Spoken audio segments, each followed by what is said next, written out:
반갑습니다. 데이업 시청자 여러분들, 그리고 많은 유닛 테스트 주주님들, 저는 데이업에서 반도체 전문으로 멘토를 해드리고 있는 류유민이라고 합니다.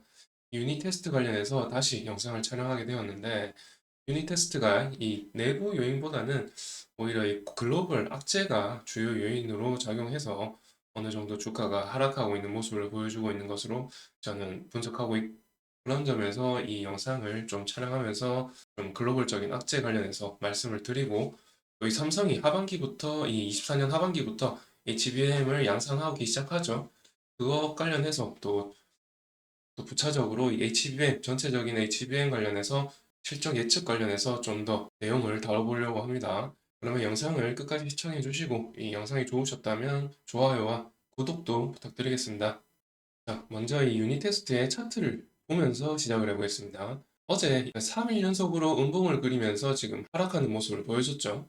3거래일 내내 이렇게 음봉을 보여줬기 때문에 조금 주주님들이 겁이 났을 것 같기도 합니다. 그러면서 지난 영상에서 제가 이 이평선이 지지가 잘 되는지 확인을 해야 된다 말씀드렸는데, 어제 음봉이 이 장기 이평선을 터치하면서 오늘 갭 상승이 나왔죠. 그러면서 거래량이 좀 터져주면 좋겠는데 거래량이 아직까지는 조금 미미하고요. 그리고 지난번에 이렇게 장대 양봉을 크게 그려주면서 상승시켰던 주요 거래량이 거의 460만 거래량이 터지면서 이렇게 장대 양봉을 만들어냈고요.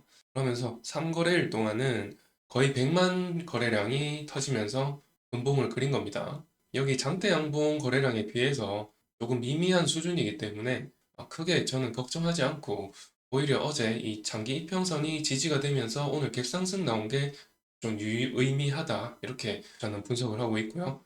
그러면 차트가 이렇게 흐름을 보이는 이유를 제가 설명을 드리면은 좀 글로벌적인 이유가 있습니다. 지금 이 차트가 뭐냐면 일봉 차트가 세미컨덕터 ETF 차트가 되고요. 그리고 뒤에 보이는 보라색 선은 필라델피아 반도체 지수가 되겠습니다.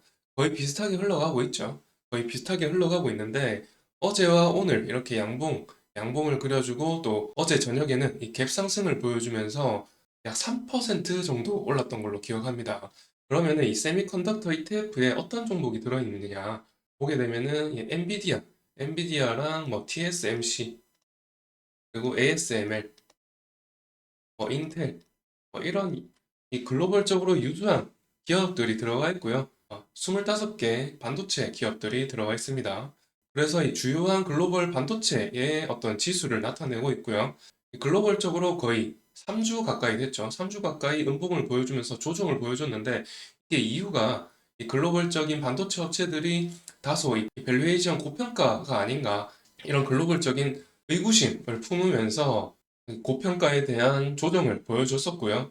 그러다가 약 고점에 비해서 약 24% 정도 빠졌거든요. 24% 정도 빠지면서 조정이 끝나는 모양새를 보여주고 있습니다. 그러면서 이제 2거래일 동안 양봉을 보여주면서 상승 전환하면서 다소 이번 주는 좀 긍정적이겠다, 이렇게 생각이 드는데, 이런 반도체의 글로벌적인 업황이 우리나라에도 영향을 끼치는 것 같습니다. 그렇기 때문에 이 유닛 테스트가 다시 반등하기 시작한 것 같고요.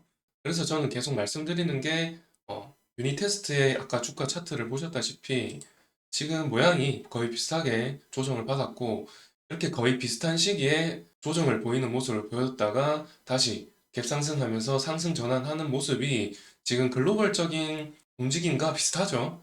그런 점에서 이 글로벌적인 요인이 크다라는 말씀을 드리는 거고요.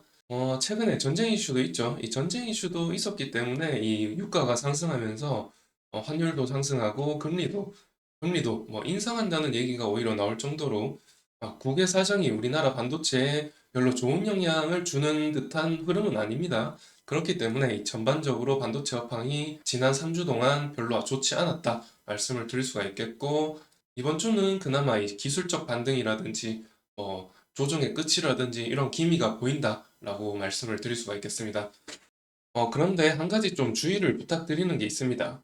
뭐냐면은 이 수급적인 면에서 말씀을 드리면은 이 기관계가 최근 일주일 내에서 조금 매수세가 짙게 들어오고 있는데요.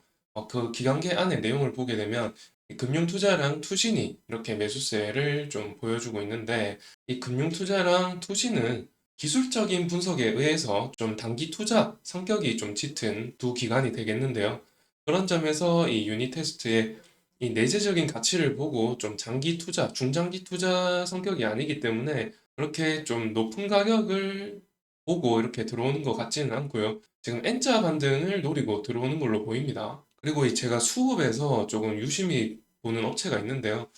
외국계 중에서 이 모건 스탠리라든가 뭐 UBS 투자증권이라든가 이 골드만삭스라든가 이렇게 이제 세 가지 업체를 좀 유심히 보고 또 투자하는데 참고해서 투자를 하는데요. 이 세 개 업체의 그 매도세가 짙은 최근 2거래일 동안 매도세가 짙은 모습이 조금은 유닛 테스트에 흠이 되겠다. 이런 말씀도 이제 추가적으로 드리겠습니다.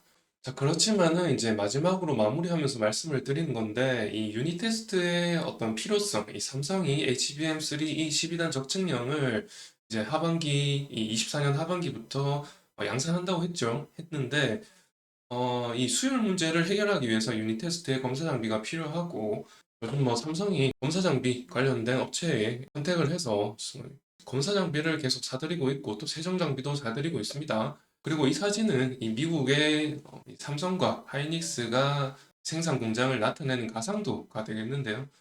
이렇게 이제 미국 공장에도 25년부터 가동을 하는데 그 가동을 하기 위해서는 이 생산 장비뿐만 아니라 검사 장비, 세정 장비 이런 것들이 같이 들어가야 되기 때문에 여기에 따른 또 수요가 생기죠. 여기에 따른 수요가 생기면은 저는 25년부터는 이 검사 장비, 세정 장비의 이 수익성이 개선될 것이다. 확실히 개선될 수 있겠다. 이렇게 추측을 하거든요. 그런 점에서 유닛 테스트는 좀 중장기적으로 좀 지켜봐야 되지 않나 이렇게 말씀을 드리고요. 그러면은 이 유닛 테스트에 대한 판단을 조금은 이 제가 오늘 말씀드린 것을 종합적으로 잘 정리를 하셔가지고 종합적으로 잘 판단을 하셔서 투자를 하시면 되겠습니다. 그러면은 오늘 영상은 여기서 마치도록 하고요. 다음 영상에서 새로운 이슈를 가지고 또 찾아뵙도록 하고요. 이번 영상이 좋으셨다면 또 좋아요와 구독도 눌러주시면 감사드리겠습니다.